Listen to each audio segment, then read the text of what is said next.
Começa agora na Rádio Gazeta FM o programa Conte Sua História. A apresentação de Selminha.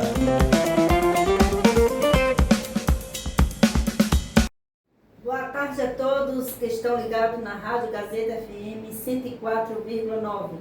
Eu sou Selminha e hoje o programa Conte Sua História tem o prazer de receber Ricardo Tadeu para um bate-papo. E você que queira mandar uma mensagem ou uma pergunta para Ricardo, o WhatsApp da Rádio Gazeta é 759-9251-7039. 759-9251-7039. Mande sua pergunta. Boa tarde, Ricardo. Boa tarde, Selminha. Boa tarde, ouvintes da Gazeta. Um prazer imenso estar aqui hoje para poder bater esse papo com todos vocês, ouvintes, e também contigo. Vai ser muito legal contar a história aqui. Ricardo, conte sua história. Muito bem. Aos que estão escutando, eu me chamo Ricardo Tadeu, sou atualmente vice-gestor do CETEP João Campos e também sou escritor, quadrinista, mas a minha história começa em 89, quando eu nasci, né? E imediatamente eu fui morar com meus avós e meus pais. Meus pais foram morar com meus avós paternos. Por que eu acho importante isso? Porque principalmente a minha avó, ela teve um papel importante na minha formação, certo? Então, ali nos primeiros anos, ali morando na casa da minha avó, ela tinha um quintal gigante onde a gente podia mexer com terra, brincar, enfim. E foi depois a minha avó assim que ela me alfabetizou, né? Então, antes de entrar na escola, eu já ia para a escola sempre, né? Minha mãe, Maria Elza, para quem não sabe, trabalha no Instituto Social Santa Marta. Então, eu fui para o Santa Marta antes mesmo de nascer, eu fui junto com a minha mãe, né? Já fazia companhia. Isso.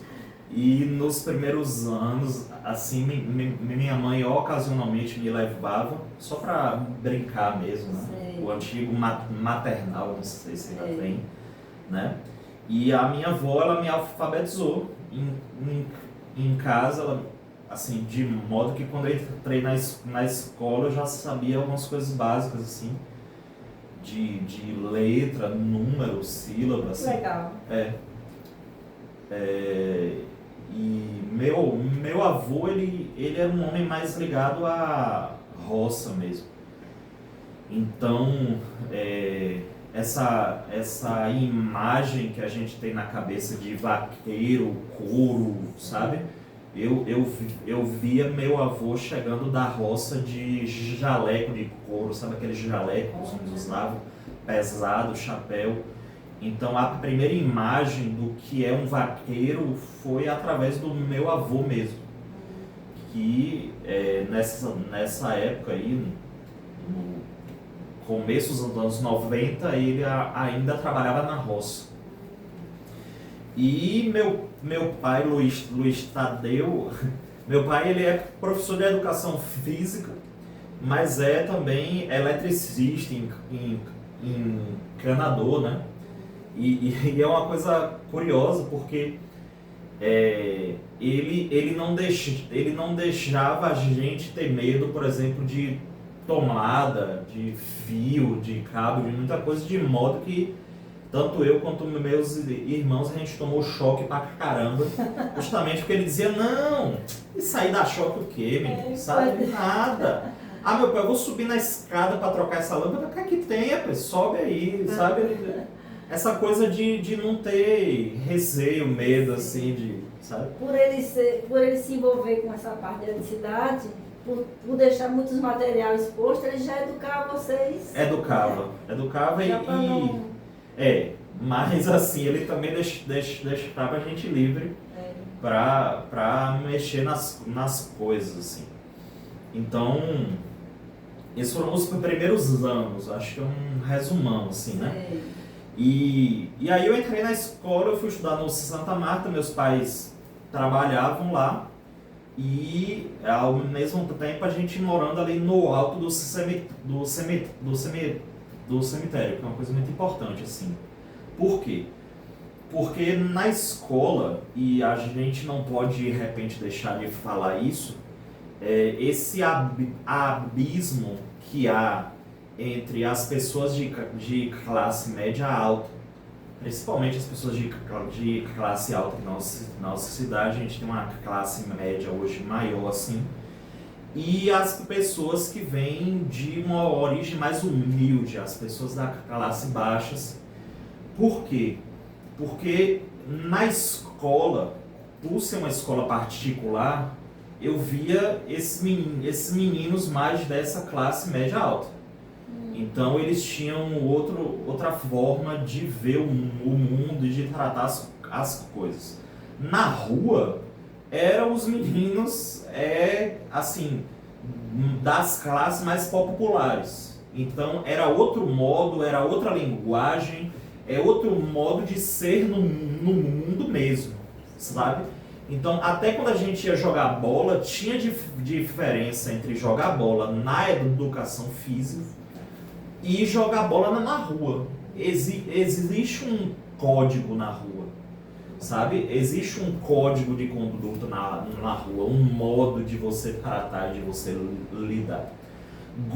Gostos também que eram completamente diferentes. Foi na rua que eu tomei contato, por exemplo, com o que o pessoal ouvia mesmo, reggae, sabe?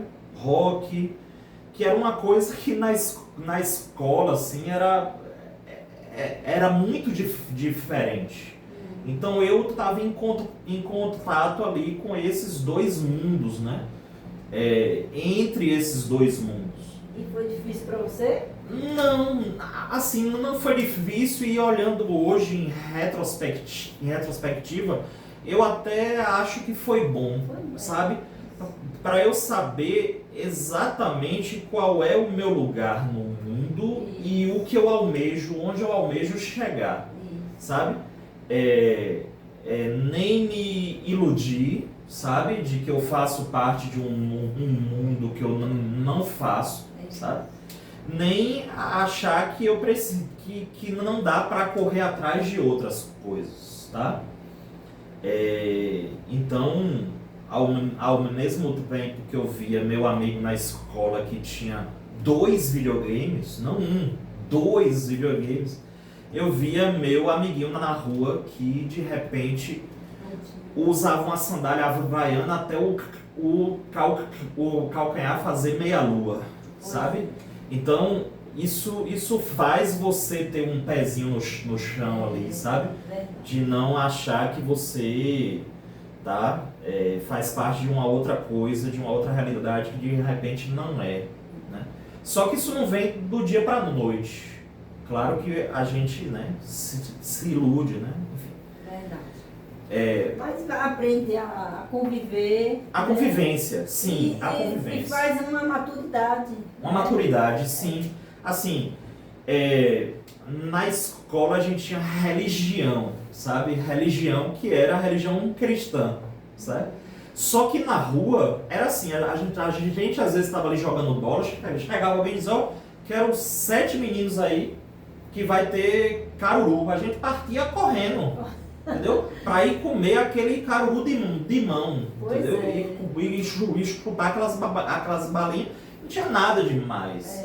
Então, no mesmo espaço, ali no alto do cemitério, você tinha o pessoal católico, o pessoal das religiões de matriz africana, a igreja do pessoal das Testemunhas de Jeová, que é lá também, né? Então você tinha um espaço mais plural ali naquela rua, né?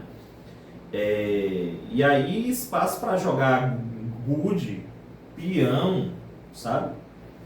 Só que, assim, Aí você brincava com esses meninos. Sim, eu brincava com os meninos da rua e brincava com os meninos da escola também.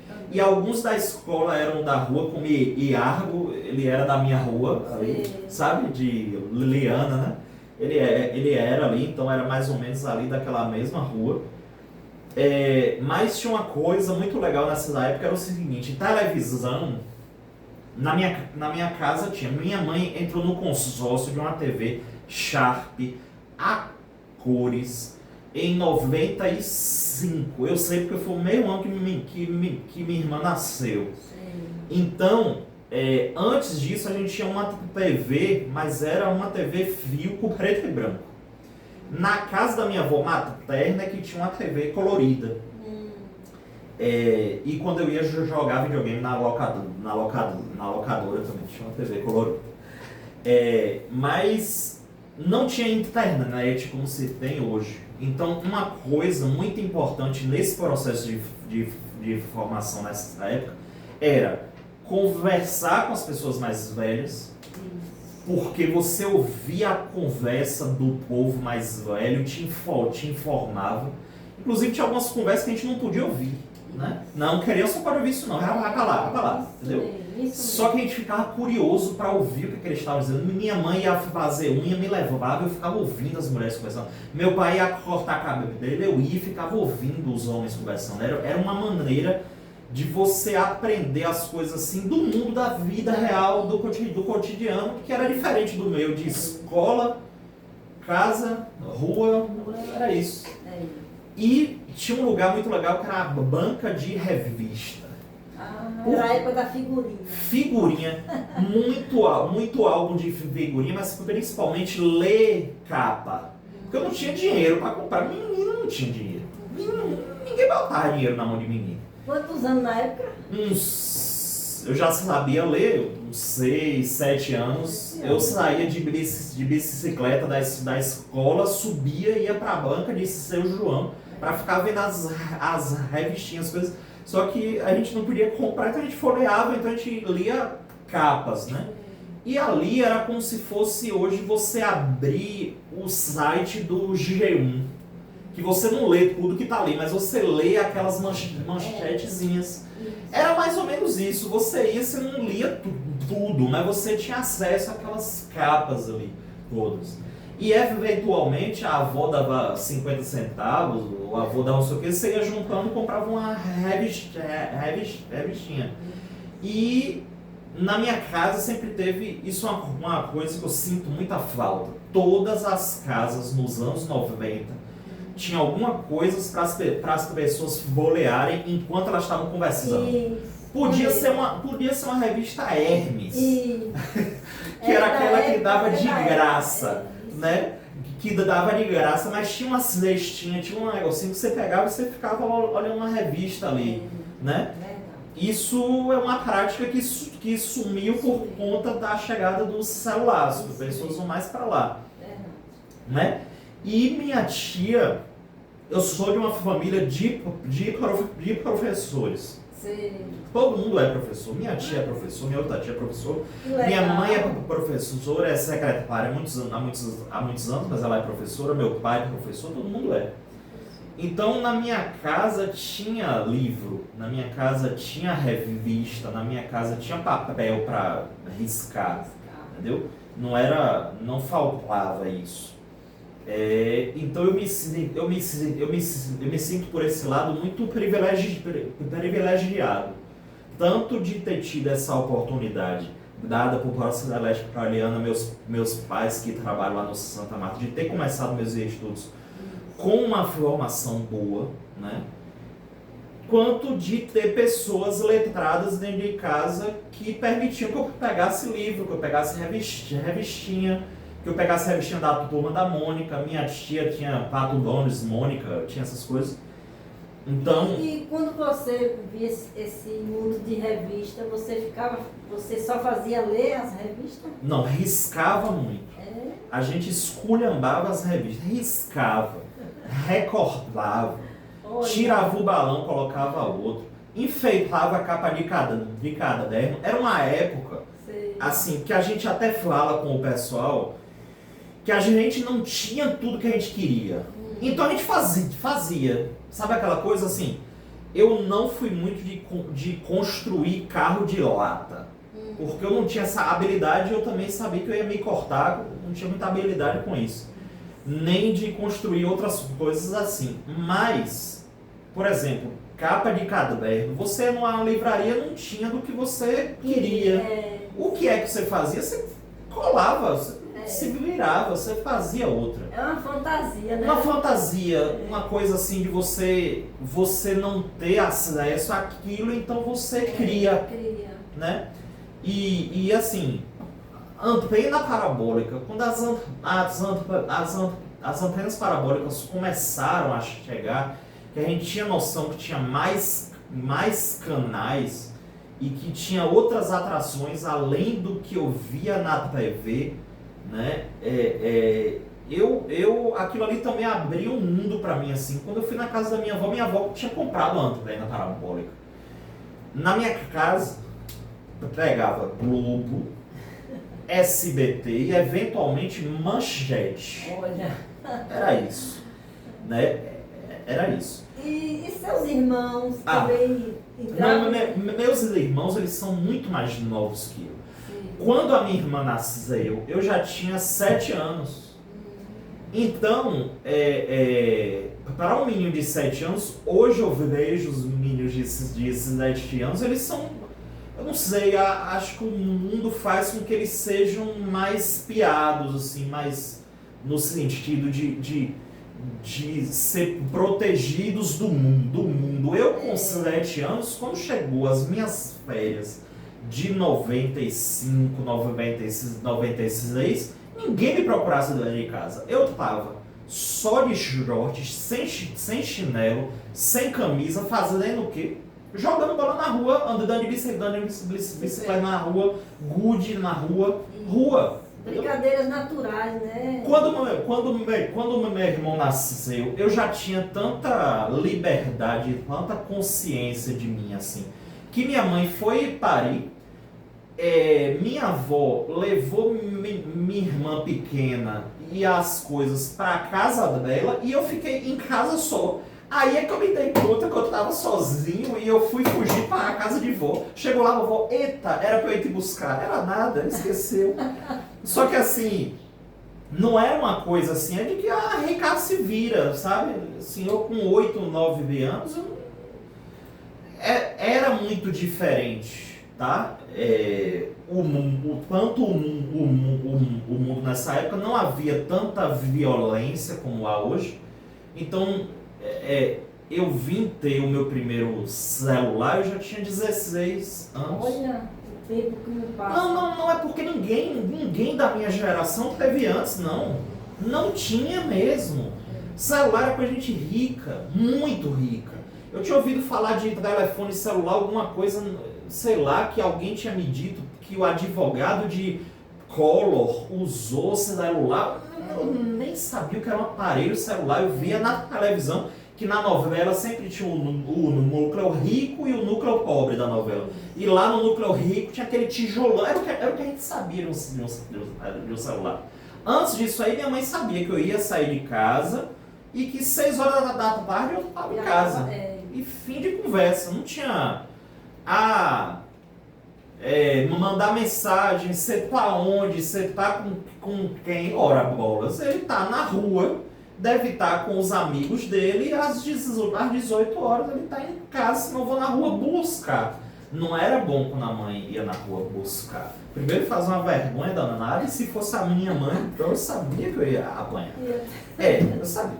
Então assim, era um outro mundo. E aí quando meus irmãos chegam, veja só, minha avó deu um aparelho celular para os meus irmãos, sei lá, com uns 7 anos ou 8 anos, assim. Não sei quantos anos eles tinham, mas era uma coisa mais comum. Era uma coisa que se popularizou, sabe? Todo mundo tinha. Todo mundo tinha. Aí começou a ter umas distinções. Você tinha o celular que não tinha câmera e o que tinha, né? O celular que tinha luzinha e o que não tinha, mas enfim.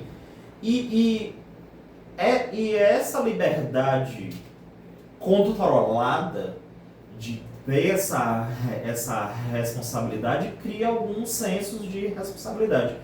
Não que eu não tenha cometido muitos erros nessa época, apostando alto nessa confiança que meus pais tinham em mim.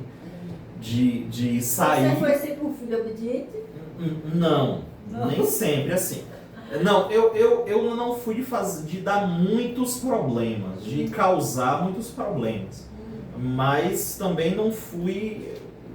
Assim, aprontei também. Não tô normal, aprontei né? algumas e, assim, eu vi que, assim, meus pais se tornaram meus pais cedo, assim, aos 20 e poucos anos. Eu considero cedo, assim. Eles se casaram e um ano depois eu vim, sabe assim.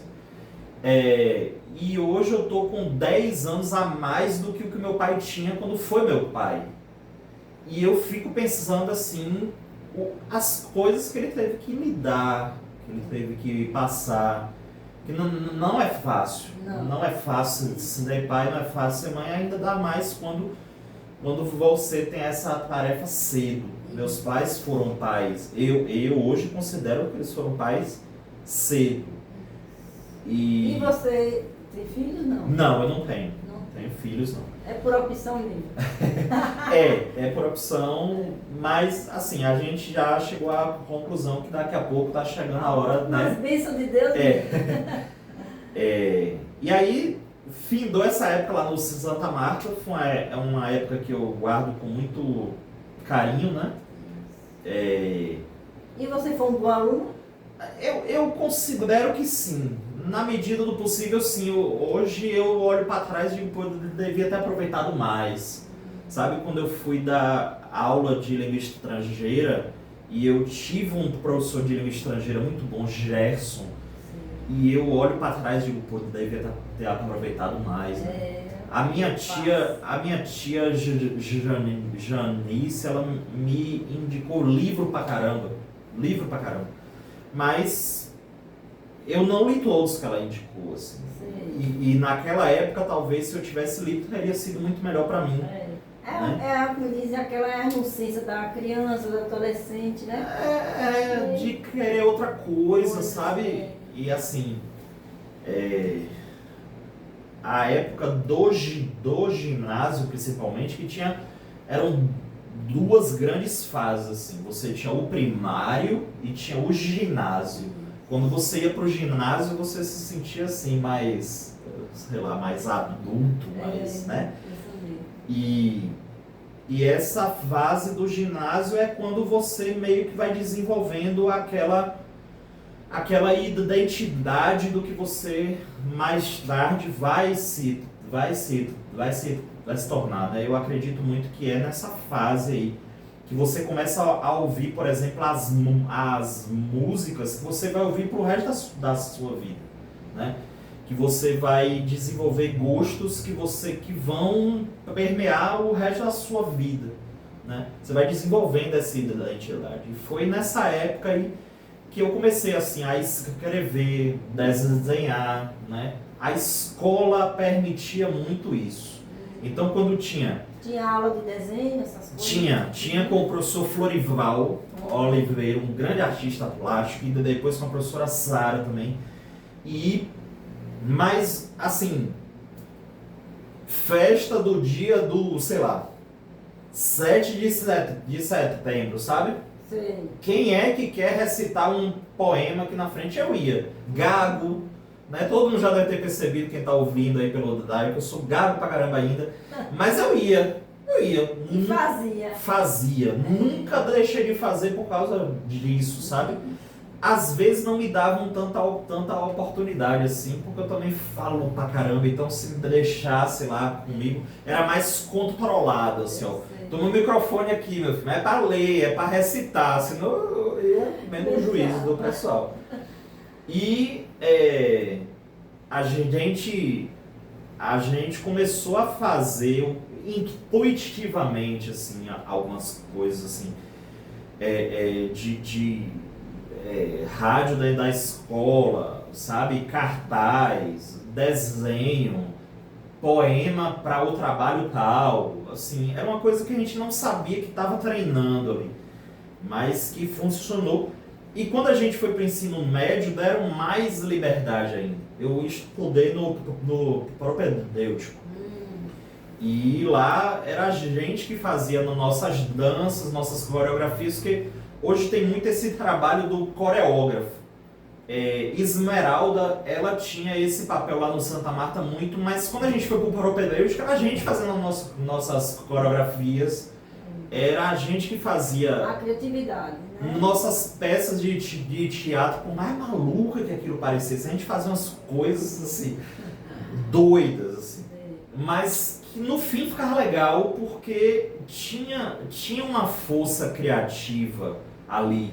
Não era fazer por fazer, a gente queria fazer para se amostrar. A gente queria fazer pro povo rir, a gente queria fazer pro povo gostar. Então não era uma coisa, vamos fazer só para ganhar ponto. Sabe? Eu sei, fazendo capricho.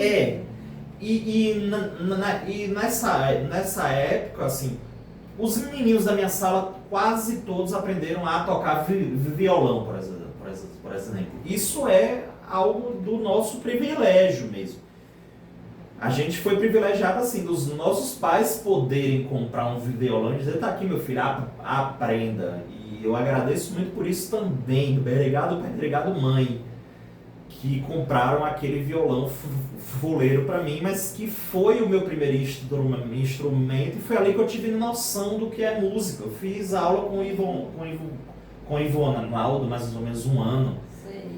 E enquanto eu fui para uma área mais de escrever mesmo que eu não mostrasse, mas eu fui para essa área mais de escrever, na minha época tinha a banda da escola, que eram os meninos que se reuniram e fizeram banda.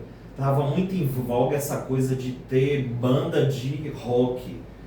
Rock ficou na moda. Durante algum tempo, rock and roll era a música jovem. Então, se você ligava a Malhação 5 e meia, sabe uma Malhação?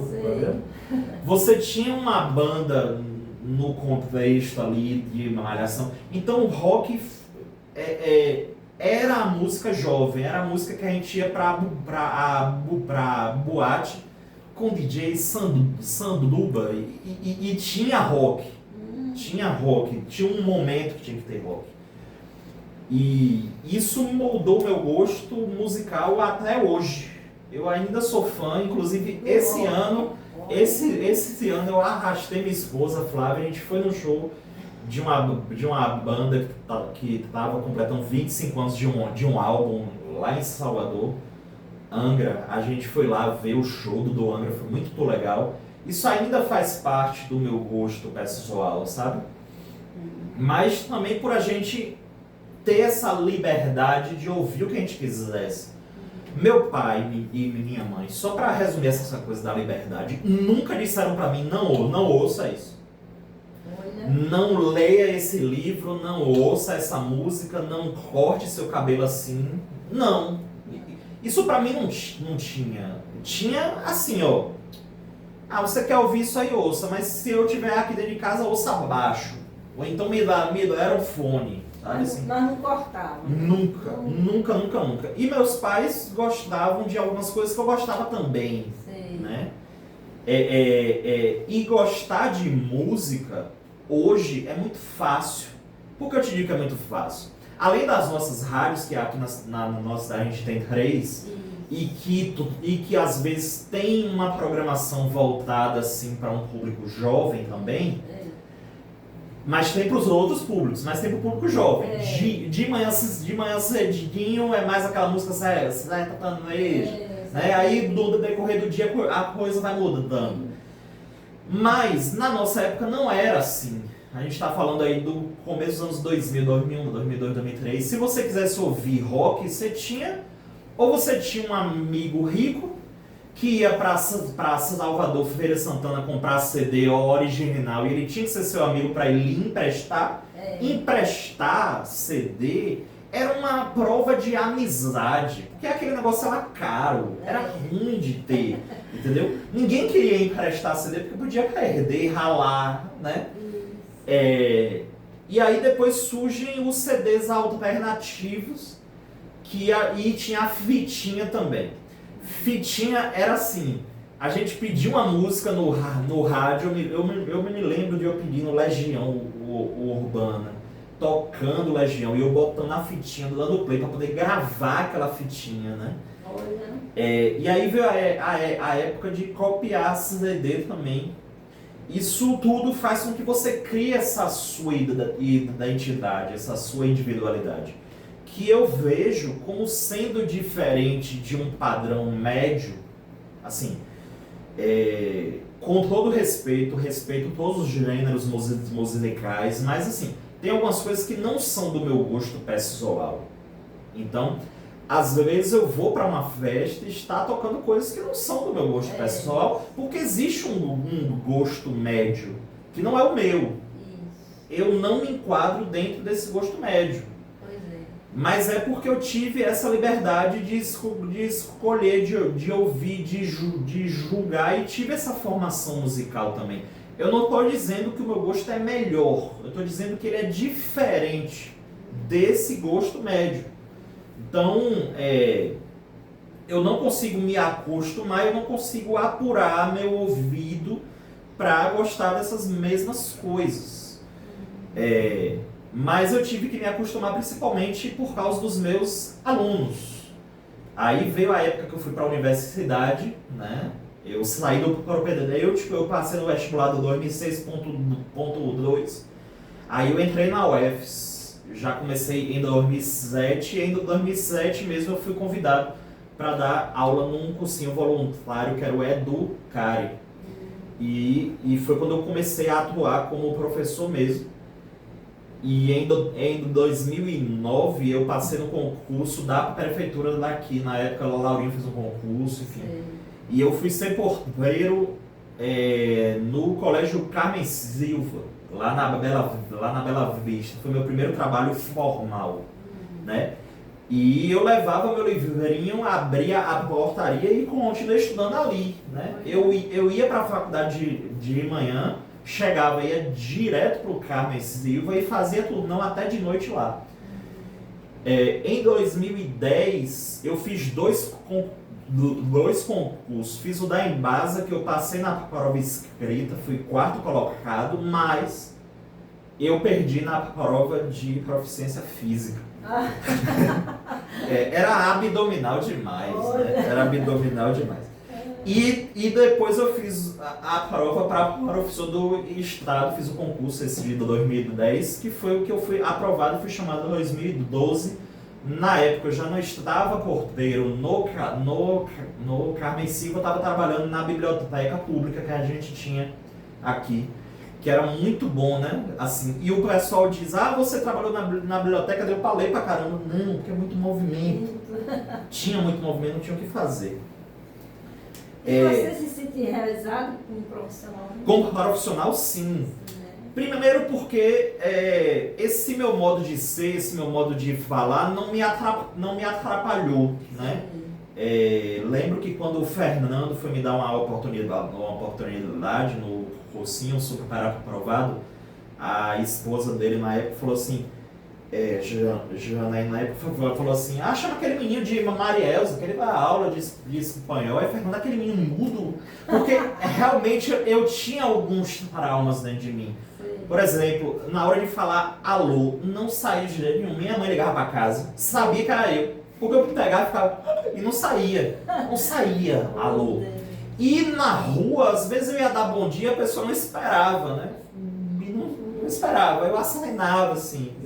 Tinha algumas pessoas que não sabiam como era a minha voz. E foi uma oportunidade muito boa nessa época de atuar. E claro, assim, a gente tem que se renovar dentro de sala de aula todo dia. Então, meu modo de atuar em sala de aula em 2006 não é o mesmo hoje. A gente tem que se adequar, a gente tem que ver o nosso modo de portar, assim. E as coisas vão mudando, né? as coisas mudam As e a gente pessoas tem vão que se mudando. atualizar mesmo. A Verdade. gente tem que se atualizar mesmo. E paralelo a isso, né, eu fiz o mestrado na UFES, né, assim, nunca pedi para sair de sala de aula. Sim. Então eu fiz o mestrado enquanto eu estava trabalhando e agora eu estou fazendo doutorado também na UFES.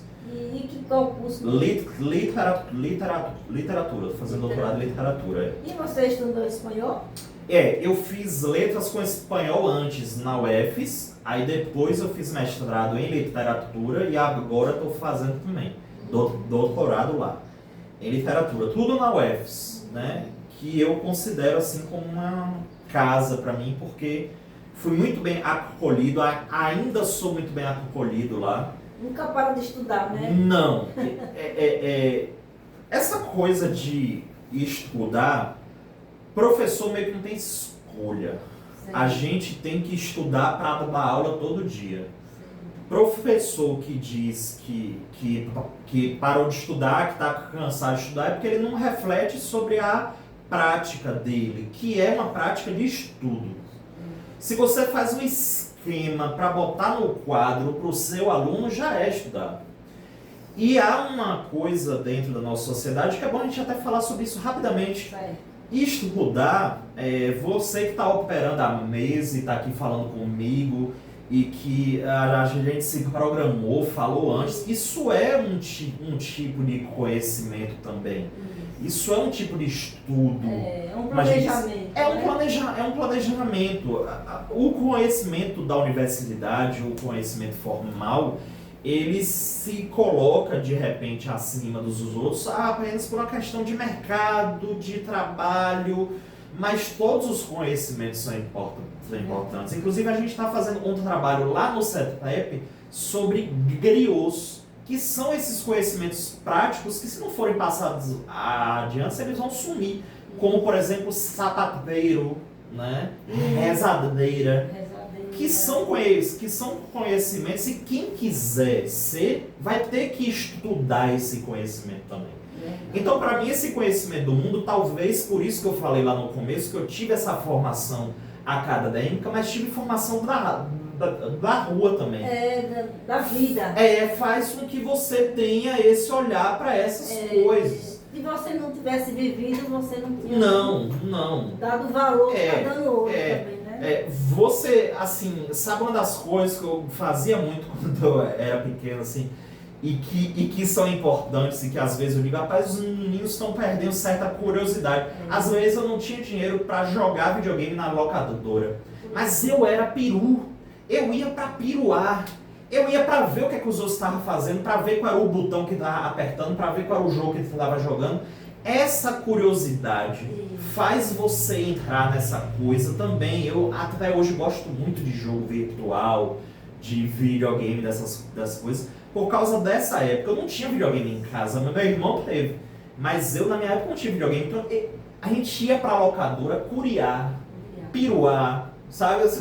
Essa curiosidade. Quando eu aprendi a jogar xadrez, se eu ficasse sabendo que alguém sabia jogar xadrez, sei lá, na barra do vento, eu botava meu xadrezinho debaixo do braço e ia bater na cara do cara, entendeu? Porque não tinha essa coisa, sabe? Primeiro, cara de pau, né? Sei na cara da pessoa, vamos jogar xadrez.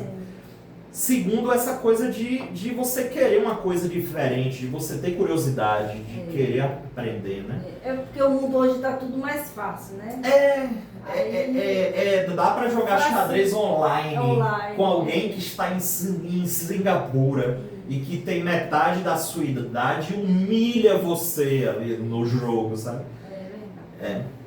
A gente vai ter a segunda parte sobre essa parte profissional. Sim, pode continuar. Posso continuar? Quanto a essa parte mais ligada à literatura, antes de sair do propedêutico, eu já tinha um blog chamado Sem Fundamentos. Tanto eu quanto o Caio Rodar, ele também tinha blog. E essa coisa de escrever, mostrar os textos, às vezes a gente escrevia texto conjunto dentro da sala de aula. Me perdoe, professor, a gente fazia isso. Mas era um exercício de escrita ali. E querer mostrar veio depois através desse blog. E era uma época que tinha muitos blogs. Então eu postava um poema, eu ia na Lan House e postava um poema. 4 ou 5 dias depois, quando eu ia lá, tinha comentário, as pessoas comentavam, diziam que gostou, diziam que odiou, diziam que estava uma merda, diziam que estava legal, que o caminho era esse, pode melhorar isso e aquilo. E quando eu entrei na universidade, eu já tinha esse blog, e um dia, Geórgio Rios, grande amigo meu, ele, junto com outros amigos, eles tinham uma revista chamada Entre Aspas. E eles fizeram um evento na UFES que chamou escritores da Bahia. Assim. Gente muito boa. E essas pessoas tinham blog também. Eu falei, peraí, se esse pessoal tem blog, eu também? Vai que um dia eu consiga publicar e tal. Geórgio estava publicando, acho que o primeiro livro dele. E como é o nome do seu blog? O blog era Sem Fundamento, mas eu não uso mais. Ele está desativado. Eu já tenho uns 10 anos. Ah, sim. Ou mais. Enfim. Mas eu dei esse pontapé para ver que eu também poderia publicar. E aí, como eu tinha falado, ainda em 2009 eu passei no concurso da prefeitura e tal. Aí quando eu me ajustei tudo, eu falei, eu vou juntar um dinheirinho para eu me autopublicar. Eu vou pagar pelo meu próprio livro. Vou fazer meu primeiro livro. Um professor chamado Roberval Perei tinha sido meu professor lá, né? E se tornou grande amigo. Ele revisou esse primeiro livro meu. E a gente publicou esse primeiro livro e eu vendi na universidade. Só que eu vendi para parente, tio, tia, avó, sabe, primo. Vendi para os tios todos. Vendi para o pessoal da escola. Aí na universidade quase todo dia eu ficava tentando vender um. E com o dinheiro desse primeiro livro aí eu publiquei o segundo. Sempre nesse esquema de autopublicação. Até 2011, quando eu publiquei por uma editora chamada Penalux, não, pela editora chamada Multifoco, que tinha um selo que publicava mini contos. Aí eu consegui publicar lá pelo selo 3x4, que era da Multifoco, foi muito legal. E a partir daí eu sempre fui firmando parcerias com as editoras. Depois eu publiquei 2 pela editora Penalux, o segundo foi esse, né, que saiu um pouquinho antes, ele saiu ainda em 2020, foi um pouquinho antes da pandemia. E eu não consegui trabalhar ele, ir para os eventos com ele. E ele falava sobre uma coisa que eu descobri com o tempo que eu tenho, né? Que é a ansiedade. Ansiedade, depressão, se você sentir sintomas, gente, quem está ouvindo a gente, procure ajuda, tá? Se você for medicado, se você for tratado, se você fizer psicoterapia, você vai poder ter uma vida normal, tá? Se você estiver tendo pensamentos ruins, procure ajuda, tá?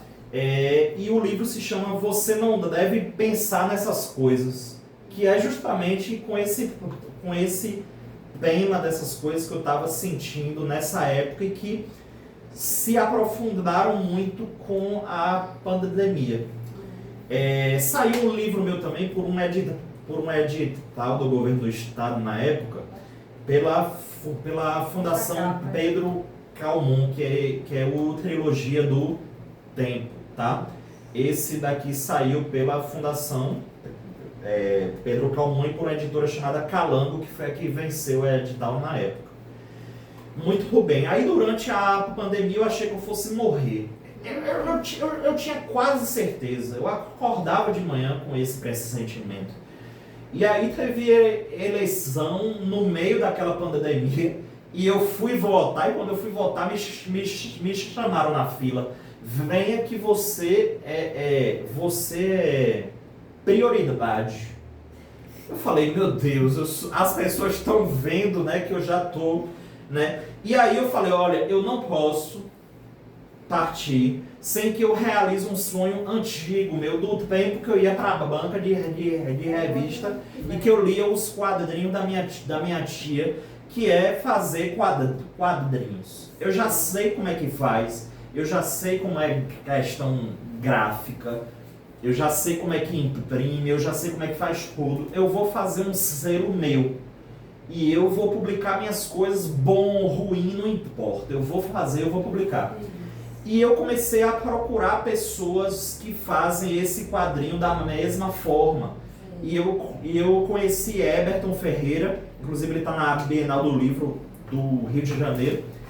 E ele me ajudou a publicar meu primeiro quadrinho, me apresentou a algumas pessoas que produziam, a gente firmou parceria.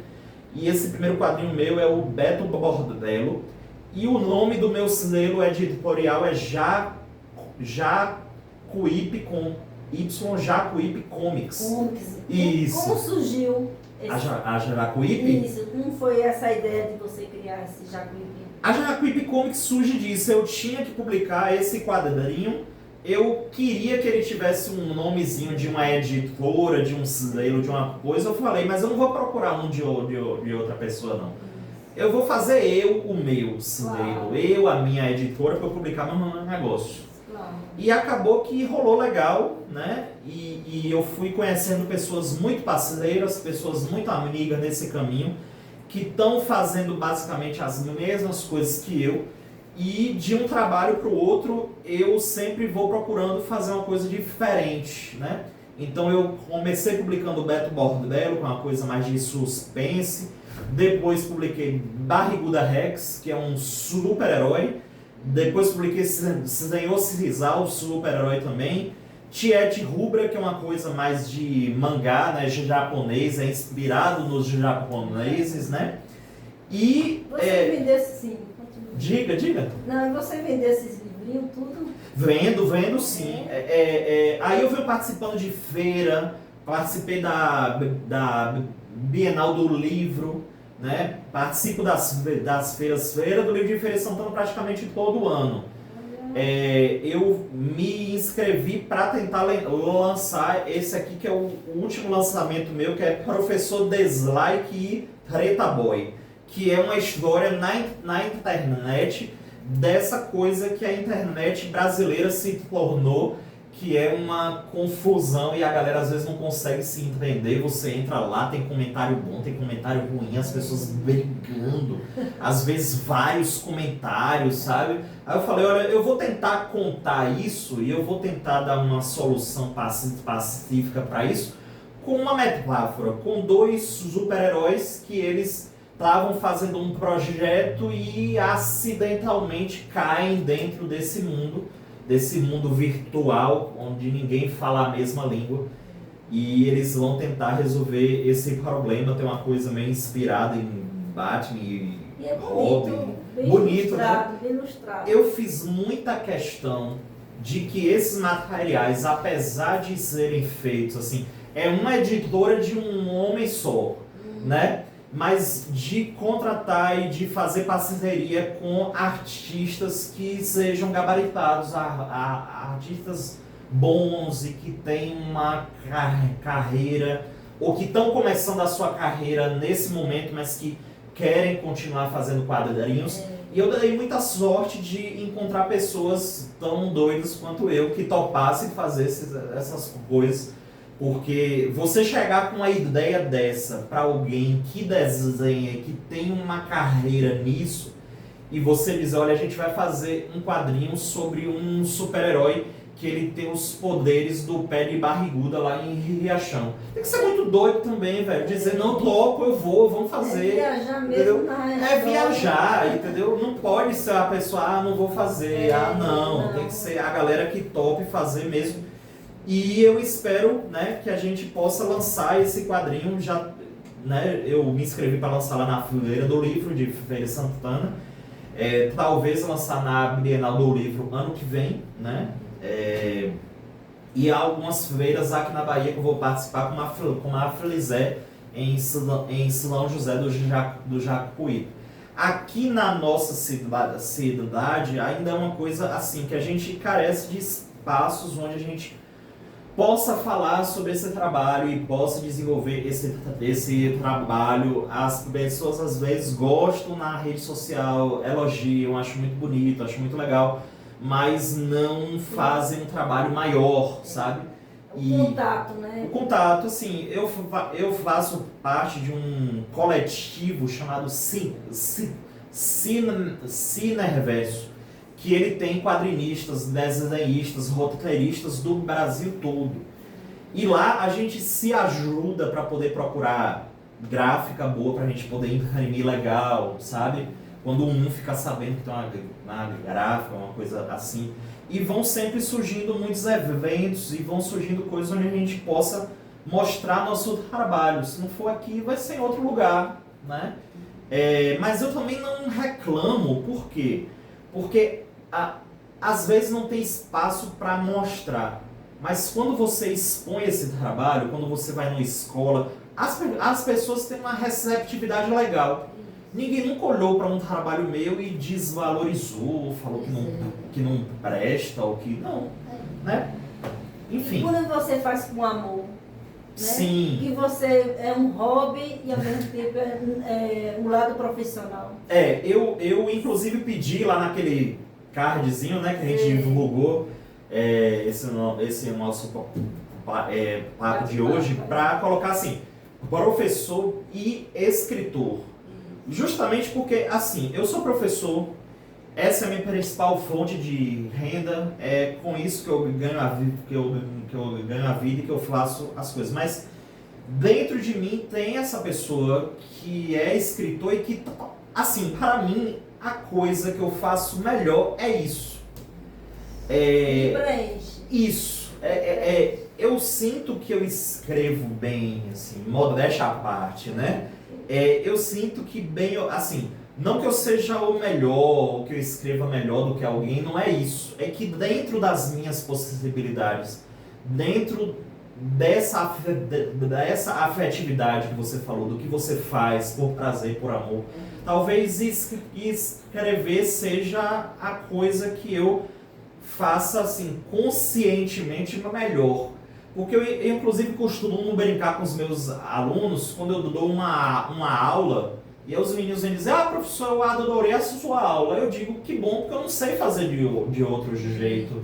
Né? Se tivesse odiado, vocês iam me odiar aí para sempre. Que não ia mudar. Não, porque assim, a gente está sempre adequando, como eu falei, a gente adequa nosso discurso, nossa postura, nosso conteúdo, que é cobrado antes, que não é cobrado depois, as questões formais. Mas tem um sentimento, tem um modo de lidar, que é o modo de estar no mundo mesmo. Então, eu costumo dizer assim, que por onde eu passo, assim, ficam algumas amizades, certo? E ficam as pessoas que não gostam de mim, e ficam as pessoas que nem velho nem cheira. Mas tem público para todo mundo. Exatamente, mas né? com a escrita é a mesma coisa. Vai ter quem vai ler e vai adorar. Isso. Vai ter quem vai ler e tá, né? E vai ter quem vai ler e vai dizer: que coisa horrorosa. E você tem que estar pronto para lidar com isso, né? O escritor, que ele é muito cheio de melindre, é melhor ele não publicar. Né? Que ele não está aberto para alguém dizer: olha, na página tal, bicho, você errou, sabe? Você cometeu erro aqui. Ou então, qual é esse poema que você fez? Não diz nada com nada, sabe? Que negócio... Mas aí foi a sua criação. É o que te inspirou de dentro. Como isso tocou essa pessoa? Tocou essa pessoa mal. Ela leu e ela sentiu esse mal-estar, a ponto dela vir me contar que é ruim, sabe? Isso é bom. Isso é bom. Bom. Nesse mundo de desenho, de história, qual foi o personagem que mais te inspirou?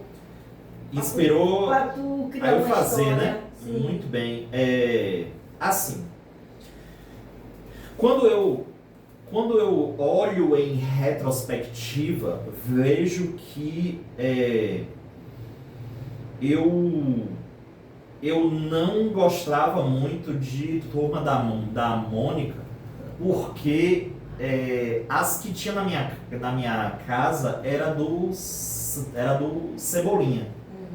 Mas houve um momento, porque eu não entendia, eu lia e o trocar R por L eu não conseguia compreender.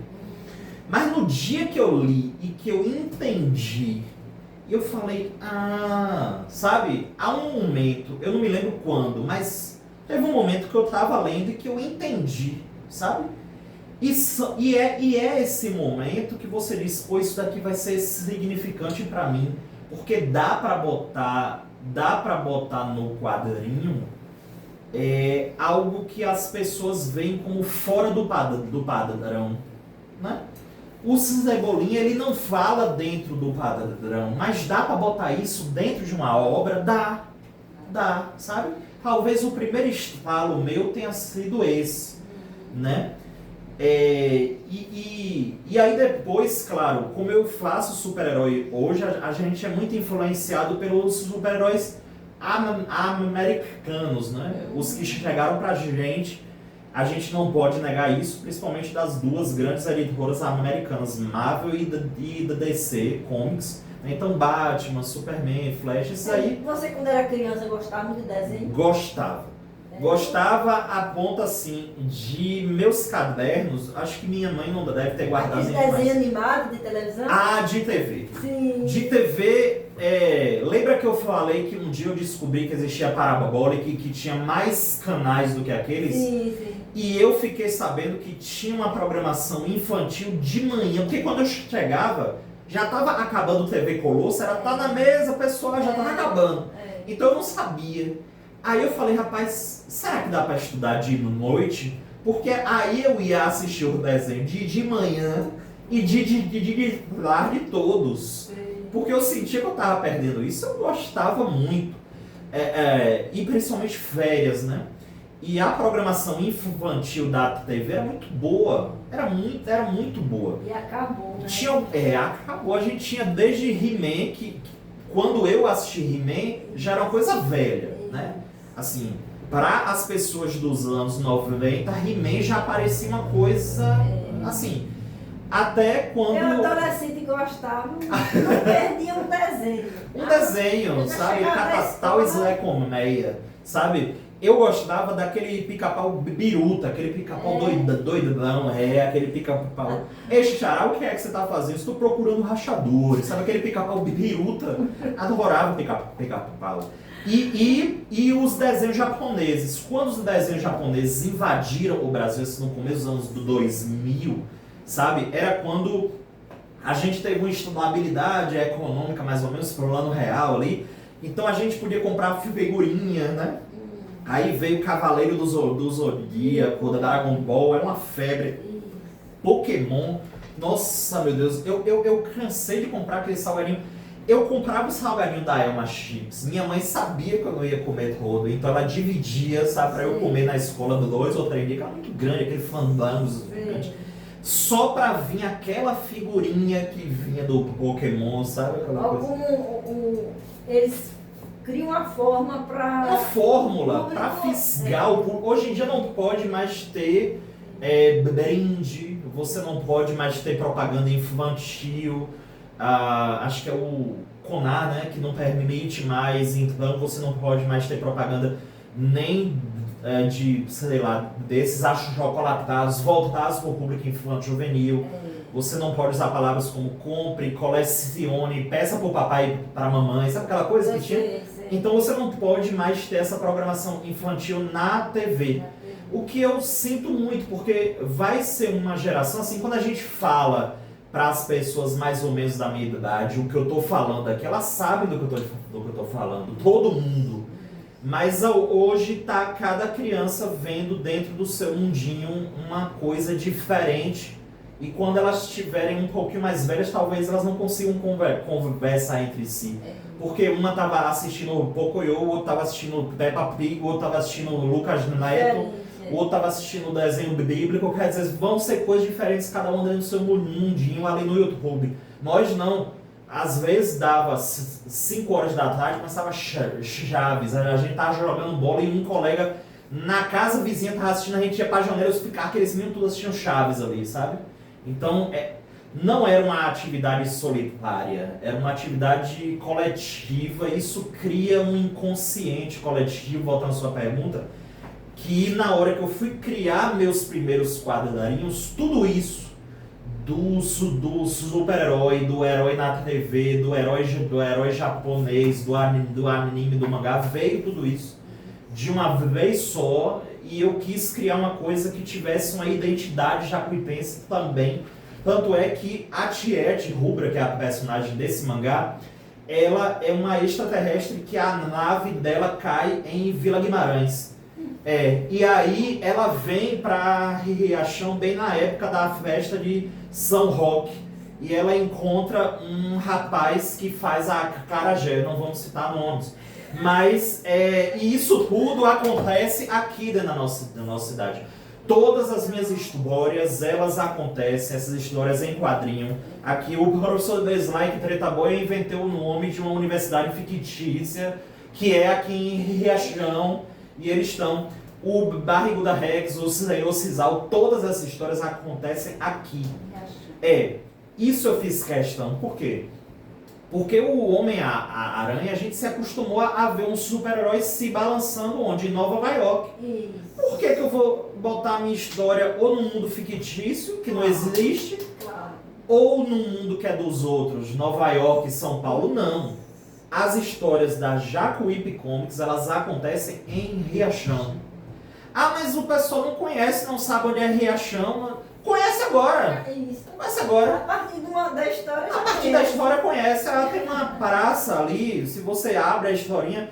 Tem uma praça da Matriz, que legal. Tem a praça da Matriz, tem festa em louvor ao glorioso São Roque. Lá tem uma festa de São Roque. Tudo é cenário. Tudo é cenário. É esse lugar no mundo em que eu estou e que eu estou falando para qualquer lugar.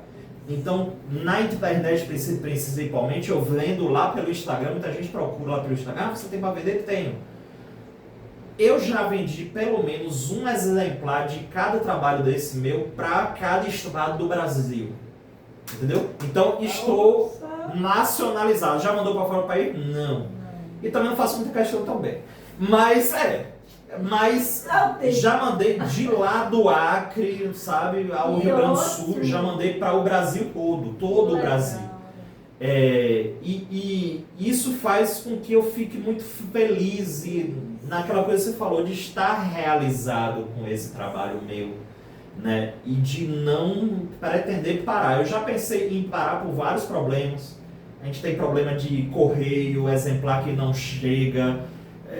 Sabe, a gente tem esse problema. Mas são as dificuldades que fazem a gente querer. Que faz parte. Exatamente. Nem nada é fácil, né? Nada é fácil, e inclusive hoje em dia eu estou num desafio diferente que eu assumi ano retrasado, que foi o desafio de ser vice-gestor. Hoje eu saí da sala de aula lá no CETEP e hoje eu sou vice-gestor lá no CETEP.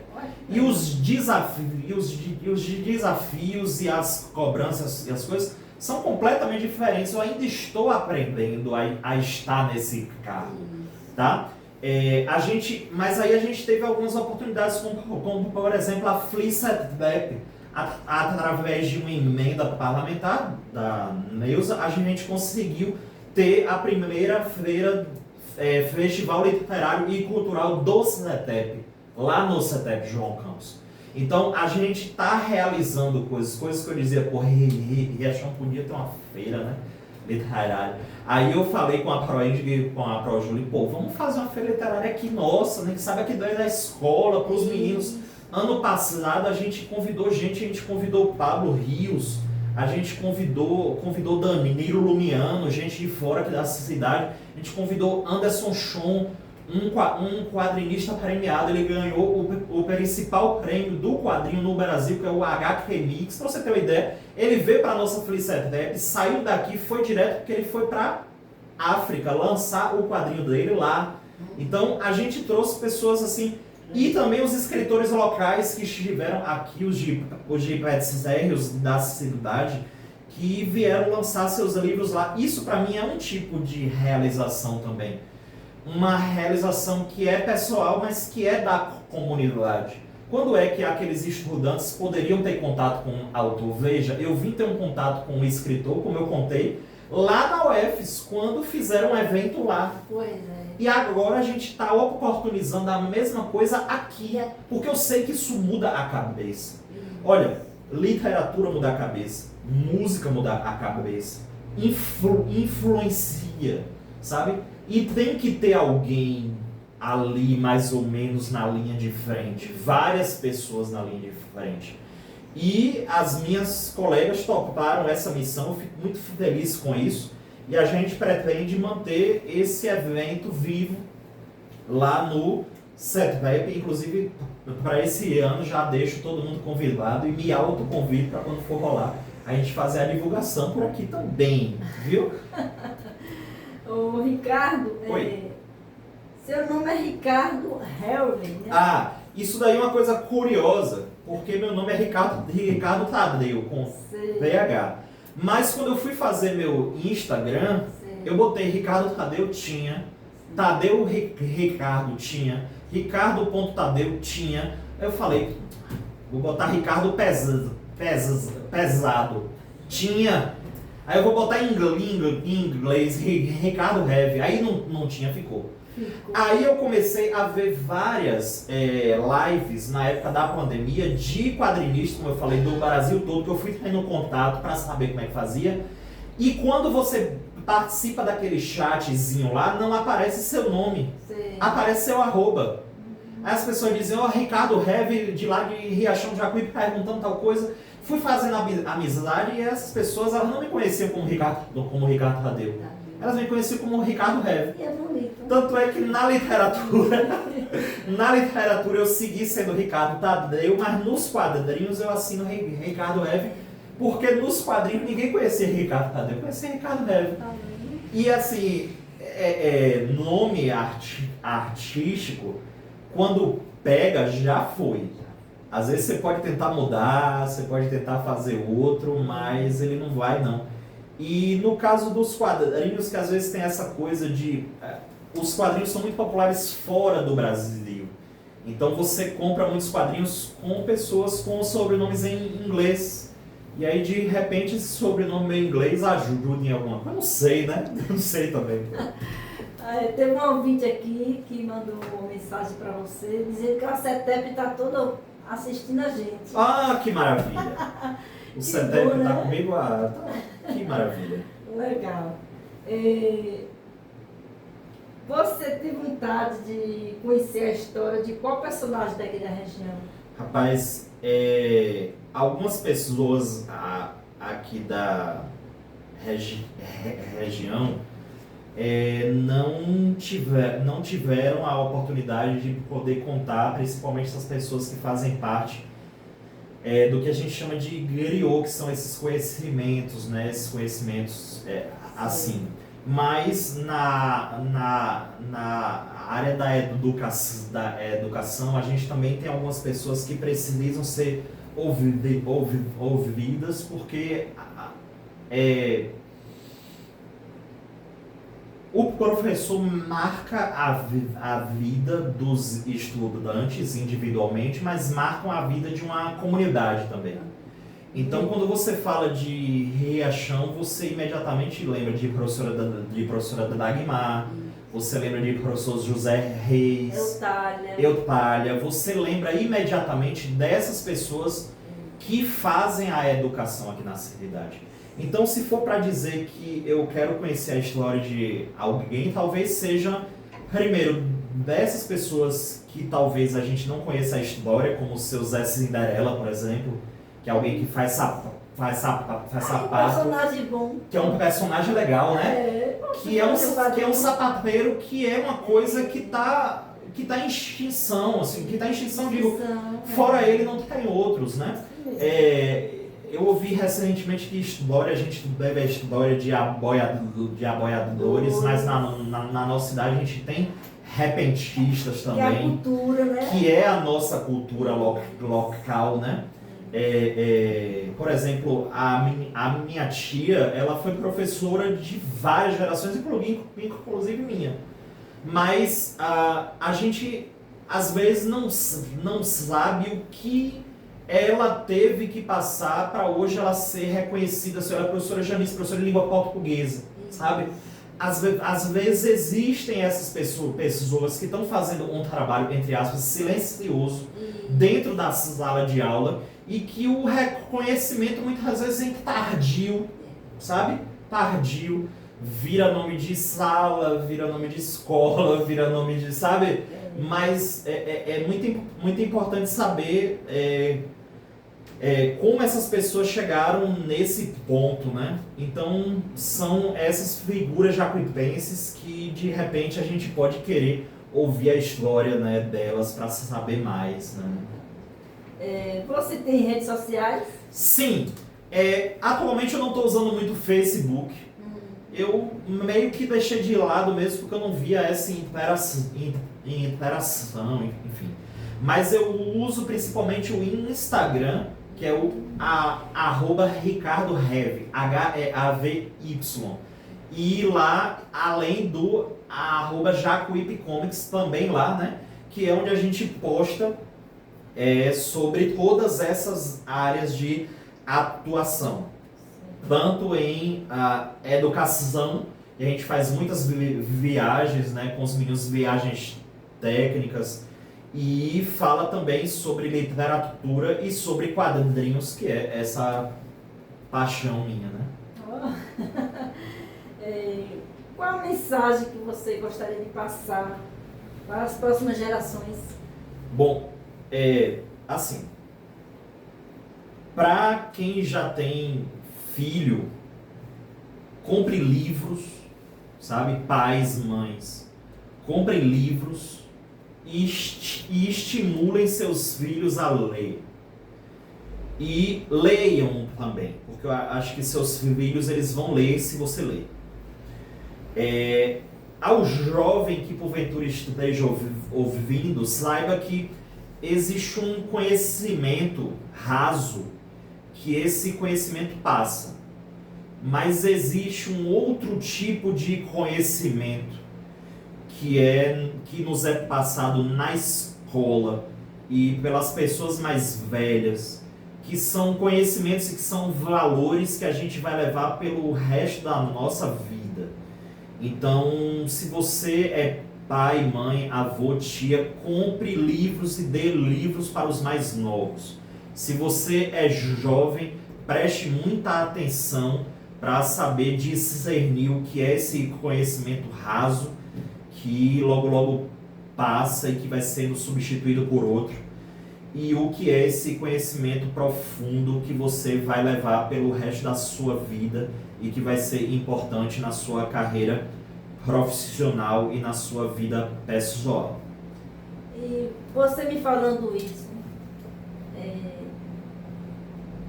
essa geração de hoje, né? Você que foi um homem de desenho, de criatividade, de histórias, né? E tudo, enfim, de leitura, literatura.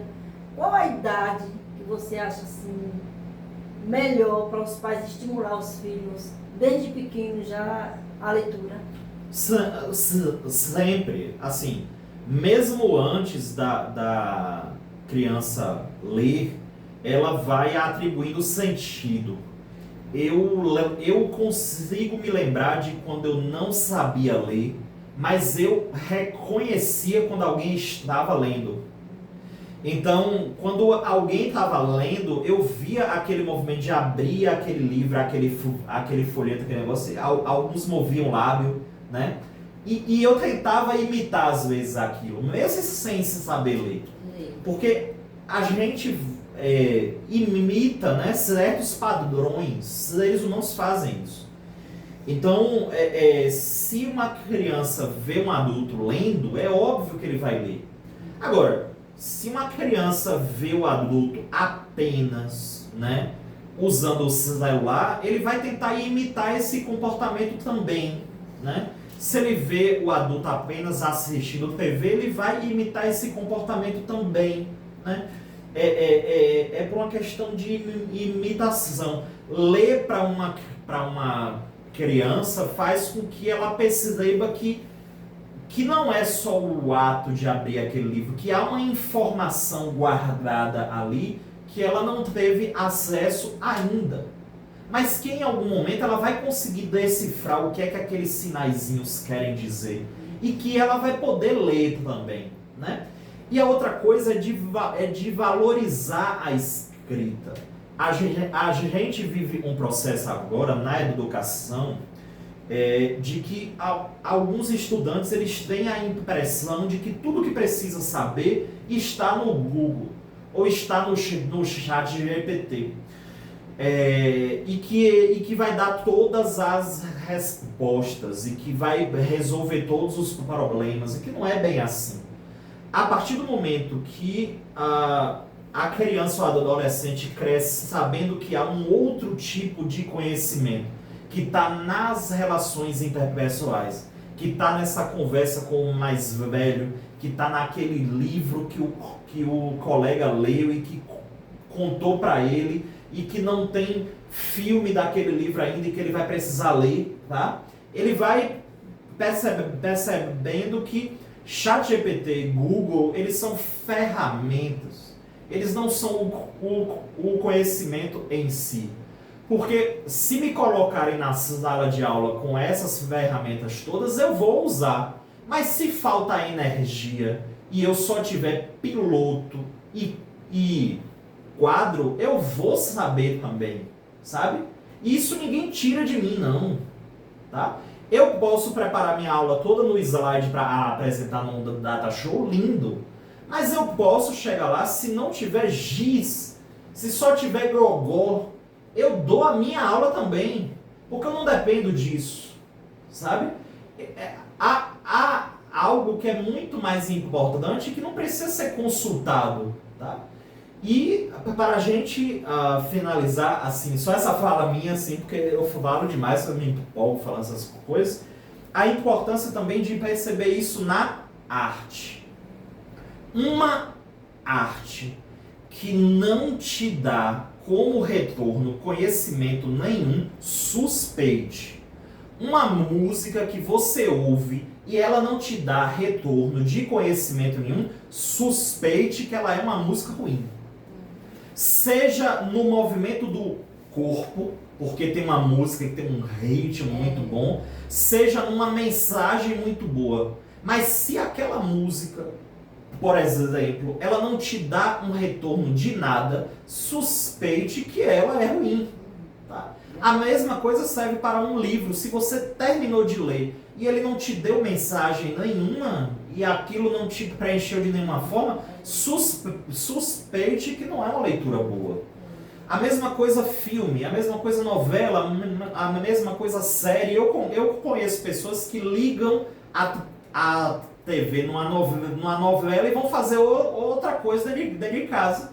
Quer dizer, você não está perdendo nada. Então aquilo ali não está te dando informação nenhuma que você fosse perder, né?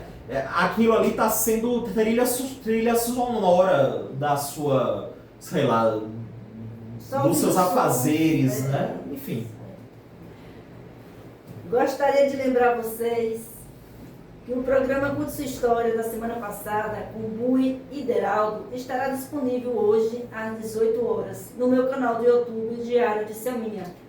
Vai lá conferir, que foi um programa muito especial. E peço a você, ouvinte, se inscreva no meu canal Diário de Selminha e assista os vídeos. O programa Conte Sua História de hoje chegou ao fim. Gostaria de agradecer ao meu convidado especial, Ricardo. Obrigado eu, né, pelo convite, paciência, né, de me ouvir que eu falo pra caramba. Que aceitou bater um bate-papo aqui comigo e compartilhou um pouco sobre sua trajetória. Acredito que foi bastante inspirador e muito obrigado, Ricardo. Muito obrigado pelo convite mais uma vez. Muito obrigado a todo mundo que está escutando a gente. E não deixe de nos seguir, né, nas redes sociais e de acompanhar, porque eu acredito que essa entrevista nossa vai estar disponível, não vai? Esse bate-papo Com certeza, nosso? no canal do YouTube. No canal do YouTube, então Selminha. sigam lá que depois vai estar lá na íntegra, né? Isso mesmo. Excelente. Ricardo, você gostaria de ouvir quem você gostaria de ouvir alguma história aqui no nosso programa? Nosso programa. Eu sou suspeito, né? Citei a minha tia. Meu pai, o Luiz Tadeu, também tem história pra contar pra caramba, mas parente não vale, né? Não, Parente não vale. Mas assim poderia convidar alguns outros artistas da cidade, né? Riachão de Jacuípe tem muitos artistas. Eu acho que poderia convidá-los também, não me ocorre aqui, mas, né? Principalmente músicos, né? Pessoas que pegaram a estrada, pessoas diferentes, assim, que possam vir contribuir, né? Com o trabalho. Então, quero agradecer a você aí de casa, que nos acompanhou até agora, que mandou sua mensagem. Meus sinceros agradecimentos. Até a próxima semana, se Deus permitir, com mais um programa Conte Sua História, aqui na Rádio Gazeta FM 104,9. Gostou desse vídeo? Dá um like, aperte o sininho de notificação, faça um comentário do que você achou desse vídeo. Se inscreva no meu canal Diário de Selminha. E muito obrigada.